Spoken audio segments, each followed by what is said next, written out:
9 अगस्त 1942 को 1942 को हमारे देश के जो फ्रीडम फाइटर थे, अंग्रेजों के खिलाफ नारा दिया था। मुंबई के अगस्त क्रांति मैदान से 9 अगस्त 1942 को अंग्रेजों भारत छोड़ो। और ये जो नारा दिया गया था मुंबई के अगस्त क्रांति मैदान से, अंग्रेजों भारत छोड़ो, और उस वक्त ये हालत थी करो या मरो की पोजीशन थी हमारे देश की, और अंग्रेजों को किसी भी हाल में देश से भगाना था। हमारे देश में एक तबका ऐसा भी था जो अपनी जान की बाजी लगा रहा था आजादी के आंदोलन में, और संघ के कुछ लोग ऐसे थे, आरएसएस के कुछ लोग ऐसे भी थे जो अंग्रेजों के साथ मिलकर अंग्रेजों की नौकरियां करते थे और उनकी मुखबिरी करते थे, और देश के खिलाफ इनकी सारी एक्टिविटी रहती थी।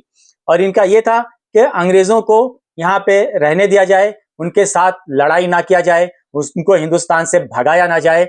ये आज जो जनसंघ के लोग देश प्रेमी का, देश के बहुत बड़े भक्त होने का जो दावा करते हैं, इनके सारे दावे झूठे हैं, गलत हैं, दिखावा है, शोबाजी है। जनसंघ ने आजादी के बाद भी हमारे देश का जो संविधान है उसको नहीं माना, आरएसएस ने नहीं माना। 53 ईयर तक आजादी के बाद आरएसएस ने हमारे देश का झंडा नहीं अपने हेडक्वार्टर पे लहराया। सोचिए, ये देश प्रेमी लोग हैं या देशद्रोही लोग हैं?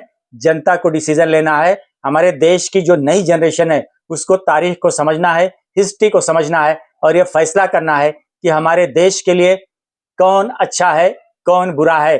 जो फ्रीडम फाइटर थे आज उनको गालियां दी जा रही हैं, और जो अंग्रेजों के गुलाम थे, जो अंग्रेजों की चापलूसी करते थे, आज वो देशभक्त बने बैठे हैं।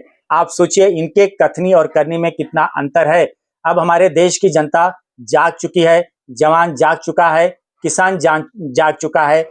जवान और किसान अगर हमारे इस देश का जाग गया तो इस देश में जो अंग्रेजों के गुलाम थे, उनके जूतियां सीधी करने वाले लोग थे, इनकी दाल यहां नहीं गलेगी। और आज जो सत्ता में बैठे हुए हैं, इनको इस सत्ता से बाहर का रास्ता दिखाने का वक्त आ गया है। जय हिंद।